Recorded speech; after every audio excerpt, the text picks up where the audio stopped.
Hello students, class 12 physics unit number 4। हाँ जी बेटा, आप चौथे यूनिट का सैकेंड चैप्टर है अल्टरनेटिंग करंट जिहड़ा वो पढ़ रहे सी।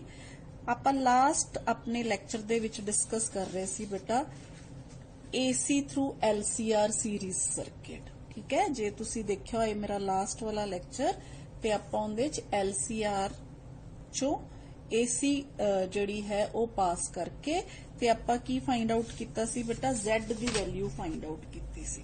Z means total impedance. ठीक है, टोटल इंपीडेंस दा मतलब ये है बेटा कि आपां रजिस्टर, इंडक्टर ते कैपेसिटर तीन एलीमेंट्स लगाए सी अपने सर्किट दे विच सीरीज दे विच। हुण तीनों एलीमेंट्स है जिहड़े वो करंट दे फ्लो नूं की करदे आ, डिक्रीज करदे, मतलब रोकदे आ, यानी कि करंट दी वैल्यू की करदे आ, घटांदे आ। ठीक है, उन्होंने इंपीड करते हैं। तो इन्हां तिन्नां दी जिहड़ी इफेक्टिव वैल्यू हुंदी है ना, मतलब किन्ना ये करंट नूं इंपीड करते हैं, घटाते हैं, इन्हां तिन्नां दी जिहड़ी इफेक्टिव वैल्यू हुंदी है ना वो आपां निकाल लैंदे आ Z नाल। ठीक है, तो Z आपां नूं दसदा टोटल इंपीडेंस इन LCR सर्किट। क्लीयर बेटा। नाले आपां इहदे च फाई है जिहड़ा एंगल फाई आपां लभ्या सीगा किदे च जिहड़ा करंट ते टोटल इंपीडेंस दे विच। ठीक है, हाँ जी बेटा, हुण आपां उसे ही चीज नूं कंटिन्यू करदे होए आपां उहदे स्पैशल केसिस है ना जिहड़े, जिवें आपां LCR सर्किट पढ़िया, हुण आपां देखदे आ बेटा, मान लो LCR सर्किट दे विचों C आपां गायब करता। ठीक है, तो आपां स्पैशल केस दे विच स्पैशल केस फर्स्ट केस है जिहड़ा वो आपां देखांगे जदों सर्किट है सिर्फ L ते R कंटेन करे। ठीक है, तो आपां कहांगे AC इन RL सर्किट। ठीक है, हाँ जी बेटा, हुण RL सर्किट दा मतलब ये है बेटा, आ देखो आपां ग्राफ बनाया सी, इधर जिहड़ी है आपां VL लई सी, इधर I ते इधर VC।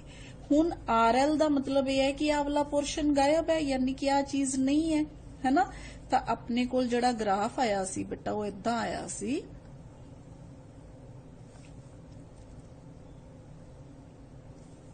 This is value of R। हाँ जी बेटा, हुण इत्थे सी अपने कोल VL माइनस VC। ठीक है, हुण VL माइनस VC दी जगह ते आपां इत्थे की लांगे बेटा, कल्ला VL। ठीक है, तो अपने कोल इत्थे आ जाएगा बेटा VL। ठीक है, तो इधर की आ जाएगा बेटा अपने कोल Z ते आ एंगल कितना है बेटा अपने कोल फाई। तो इस केस च अपने कोल Z दी वैल्यू है जिहड़ी वो हो जाएगी बेटा R square plus XL square. ठीक है, क्योंकि XC है जिहड़ा वो आपां की करता, गायब करता। ते इत्थे आपां इदां भी लिख सकते हैं R square plus omega L दा होल स्क्वायर। ठीक है, क्योंकि XL है जिहड़ा वो किदे बराबर हुंदा है अपने कोल, ओमेगा L दे बराबर हुंदा है। हाँ जी बेटा, ये क्लीयर हो गया। हुण इसे तरह आपां टेंजेंट फाई है जिहड़ा उनदी वैल्यू भी आपां लिख सकते हैं। टेंजेंट फाई अपने कोल किदे बराबर आ जाएगा, tangent phi is equal to अपने कोल सी XL माइनस XC। हुण आ टर्म तो है नहीं, तो अपने कोल आ गया XL डिवाइडेड बाय R, यानी कि ओमेगा L बाय R। ठीक है बेटा, ये वैल्यू कदों है, जदों अपने कोल जिहड़ा रजिस्टर ते इंडक्टर है सर्किट दे विच, कैपेसिटर है जिहड़ा वो नहीं हैगा। ठीक है, हाँ जी बेटा, हुण इसे तरह आपां सैकेंड केस दे विच कंसीडर कर सकते हैं कि L नहीं है। ठीक है, R ते C है only, AC in RC circuit.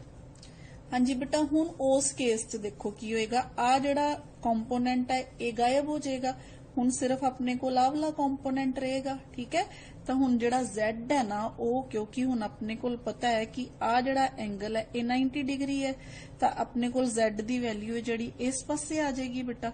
ठीक है, तो अपने कोल आ जिहड़ी वैल्यू है बेटा सैकेंड केस दे विच अपने कोल आ जाएगा, जदों अपने कोल AC इन RC सर्किट है तो अपने कोल आ जिहड़ी वैल्यू है ना, this value it will be value of XC, ठीक है, and phi will be like this. आ वैल्यू अपने कोल आ जाएगी फाई दी, तो अपने कोल Z है जिहड़ा बेटा उस केस च आ बन जाएगा, ठीक है बेटा जी।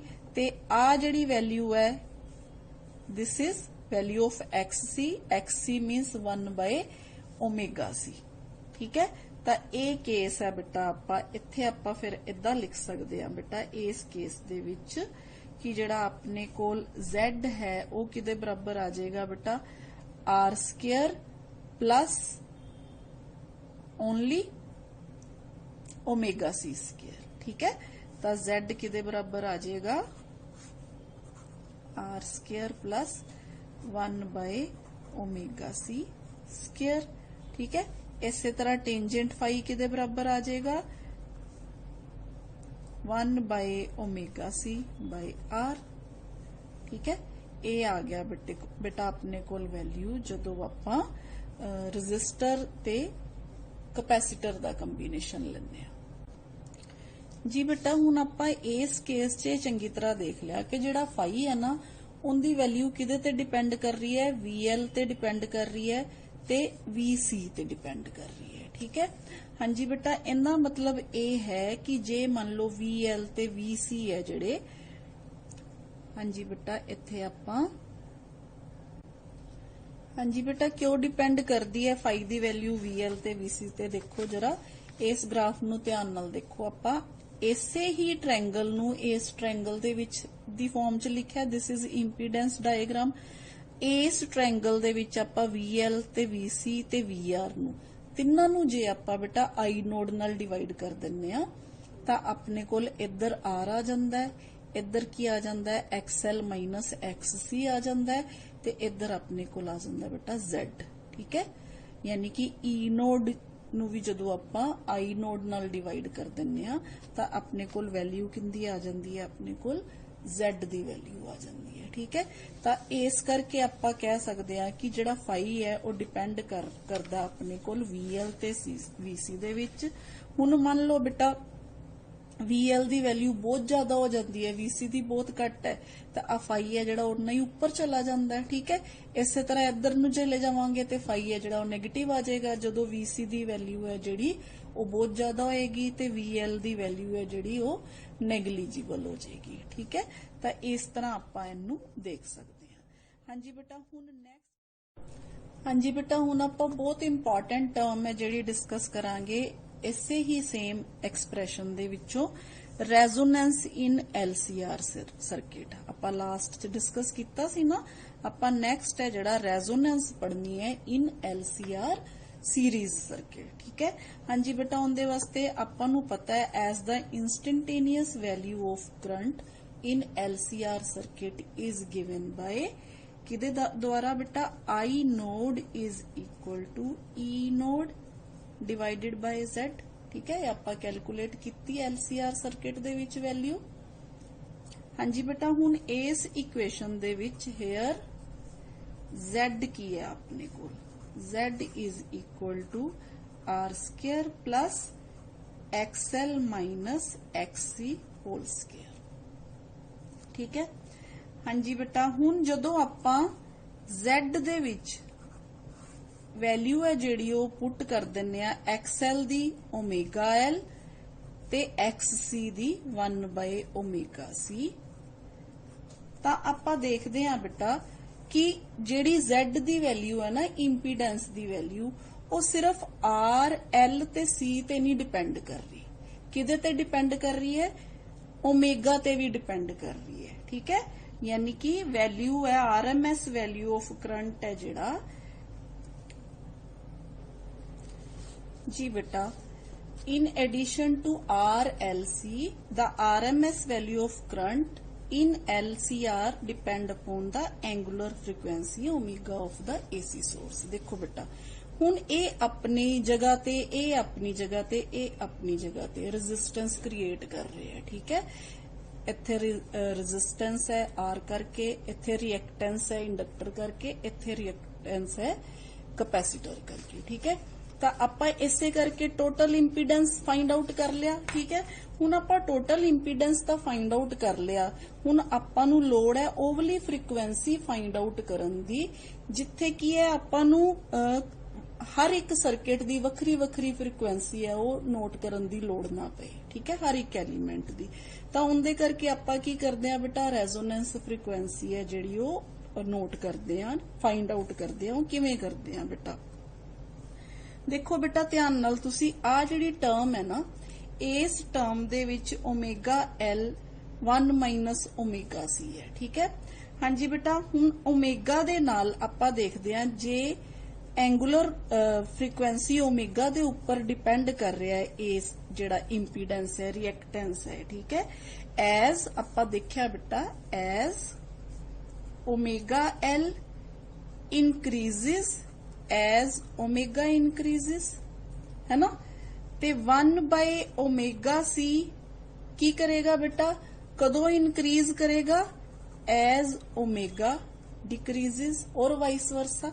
ठीक है, यानी कि जे तुसी इनू इदा देखो बेटा, आपां ओमेगा एल इत्थे है, 1 by omega c इत्थे है ना।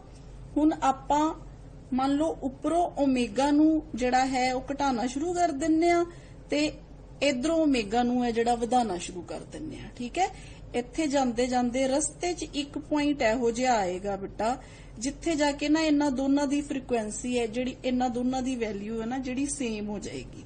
मान लो ओ आंदा है ओमेगा नोड वैल्यू, यानी कि ओमेगा दी वैल्यू ओमेगा नोड जदों हो जाएगी ना, उस केस दे विच आपां कहांगे at omega is equal to omega node, आपां कहांगे omega node L will become 1 by omega node C. ठीक है बेटा, ते आ जिहड़ी फ्रीक्वेंसी है ना, आ वाली जिहड़ी एंगुलर फ्रीक्वेंसी है, ठीक है, इनू आपां कहने आ बेटा resonance angular frequency of the circuit. ठीक है, हाँ जी बेटा, फिर इस फ्रीक्वेंसी ते ठीक है, तो जिहड़ी आपां कहता ओमेगा नोड फ्रीक्वेंसी है, इत्थे की होएगा inductive reactance and capacitive reactance will become just equal to each other. ठीक है, at omega node L will become 1 by omega node C. ठीक है, हाँ जी बेटा, the impedance of the circuit की हो जाएगा फिर एट ओमेगा, आपां इंपीडेंस है जिहड़ा at omega naught find out करांगे बेटा। हुण वो कितना हो जाएगा, देखो ध्यान नाल, R square plus omega node L minus 1 by omega node C the square. ठीक है, हुण देखो बेटा आ टर्म तो अपने कोल 0 होगी क्योंकि ये दोनों बराबर हो गए, ते जे ये दोनों बराबर होने दे नाल आ वाली टर्म 0 हो जाती है, तो अपने कोल Z दी वैल्यू कितनी आ जाती है बेटा, at omega naught it is R। ठीक है, R square under root which is equal to R, यानी कि अपने कोल प्योरली रजिस्टिव वाली वैल्यू आ गई Z दी, यानी कि जदों कला रजिस्टर है जिहड़ा वो सर्किट दे विच लगा होया सी, अपने कोल ओवली वैल्यू आ गई, merely equal to the ohmic resistance of the circuit. ठीक है, the impedance of the LCR circuit is minimum here the impedance of LCR circuit is minimum. क्यों मिनिमम बेटा, क्योंकि पहला इंडक्टर भी करंट नू घटा रहा सी, कैपेसिटर भी करंट नू घटा रहा सी, हुण आपां इंडक्टर ते कैपेसिटर दा जिहड़ा इफेक्ट है वो खत्म करता, ते हुण ओनली रजिस्टर रह गया ना सर्किट दे विच जिहदा इफेक्ट आ रहा है। ठीक है, तां आपां इत्थे कह दिन्ने आ that is merely equal to the ohmic resistance।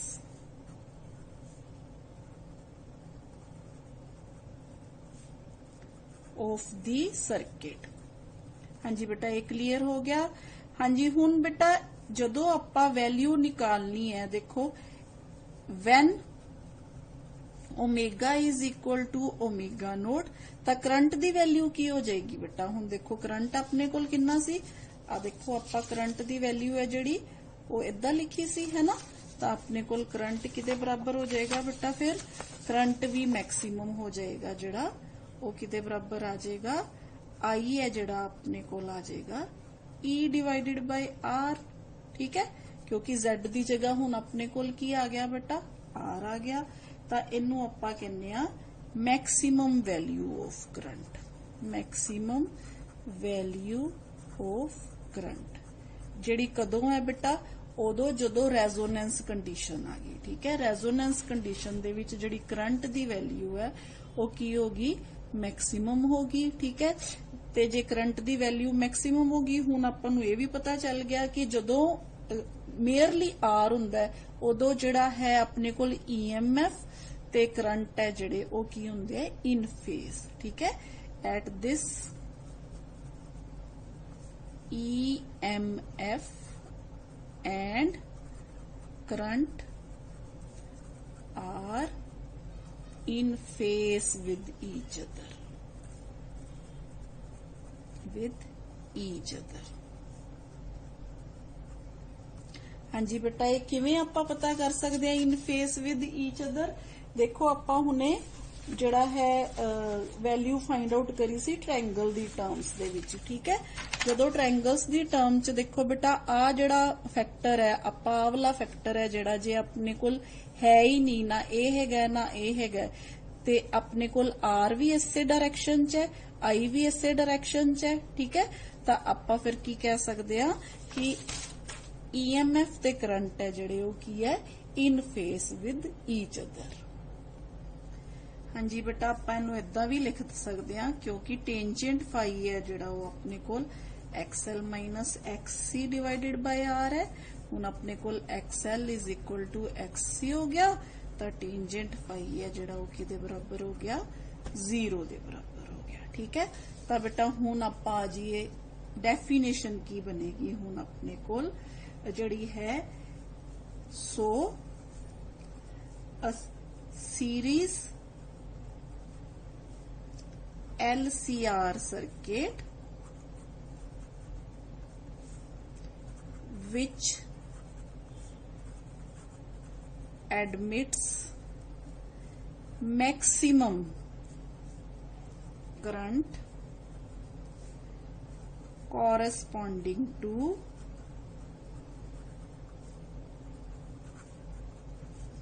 a particular angular frequency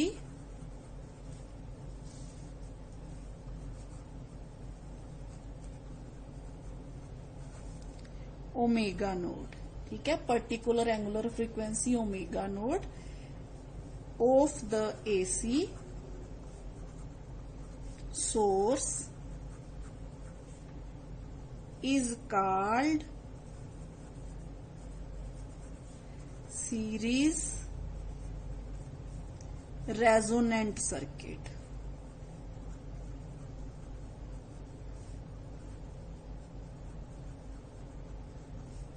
And omega node is called resonant angular frequency। Resonant angular frequency।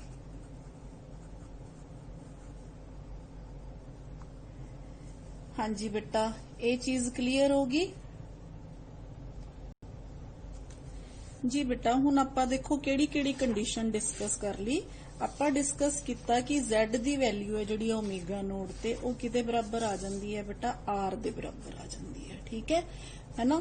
दूसरा आपां ये डिस्कस किया कि जिहड़ी I दी वैल्यू है ना वो मैक्सिमम हो जांदी है। ठीक है, I है जिहड़ा वो किदे बराबर हो जांदा है, मैक्सिमम वैल्यू हो जांदी है करंट दी। हुण ये जिहड़ियां कंडीशनस है ना बेटा, ये सारियां कंडीशनस नूं आपां रेजोनेंस कंडीशन कहने आ। ठीक है, this condition when current is maximum and circuit is purely resistive ਤਾਂ ਆਪਾਂ ਕਹਿੰਦੇ ਆ this condition of LCR circuit is called resonance condition। ठीक है, this condition of LCR circuit is called resonance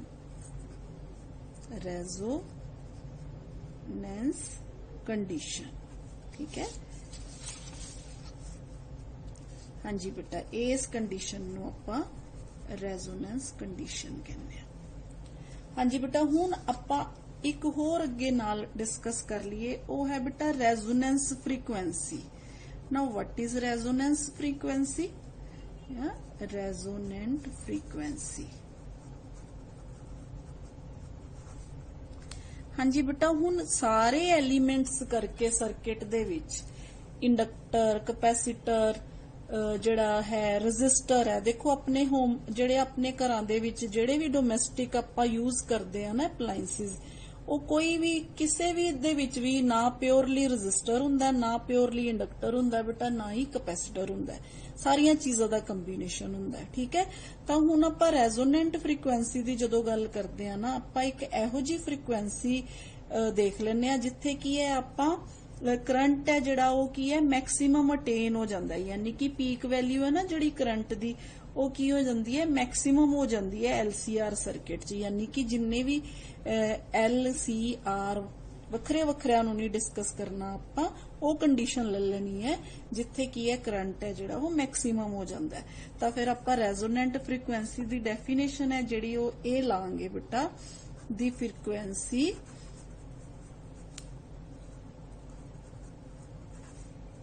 at which the current I node attains a peak value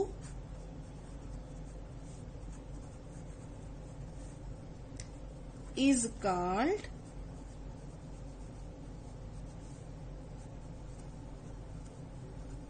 resonant frequency of LCR circuit। ठीक है, तो इनू बेटा आपां F node नाल लिख सकते हैं। हाँ जी बेटा, हुण आपां इनू कैलकुलेट किवें करांगे, देखो आपां नू पता है, आपां फिर अगेन बेटा आपां ओही वाला फॉर्मूला लैने आ, at omega is equal to omega node. अपने को इक्वेशन है बेटा omega node L is equal to 1 by omega node C। ठीक है, इस इक्वेशन तो आपां ओमेगा इधर ले जाइए तो अपने को ओमेगा नोड स्केयर है जिहड़ा 1 बाय LC आ गया। इट मीनस ओमेगा दी वैल्यू किदे बराबर आ गई, 1 बाय LC अंडर रूट आ गई अपने को। ठीक है, हाँ जी बेटा, हुण इस वैल्यू नूं जदों आपां नाउ इफ आपां क्या F node is resonant frequency। Now if F node is the resonance frequency corresponding to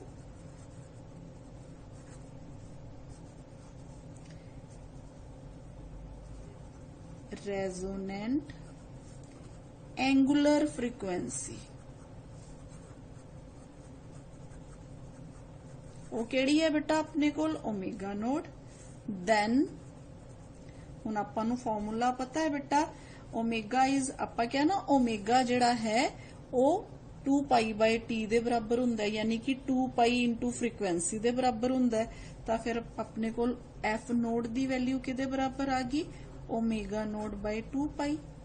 ठीक है, as f is equal to omega by 2 pi.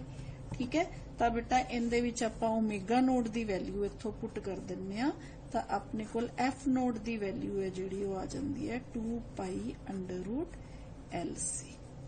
Now this is also condition for आपां resonant जिहड़ी है अपने कोल resonance दी condition है। ठीक है, this is also condition for resonance. condition for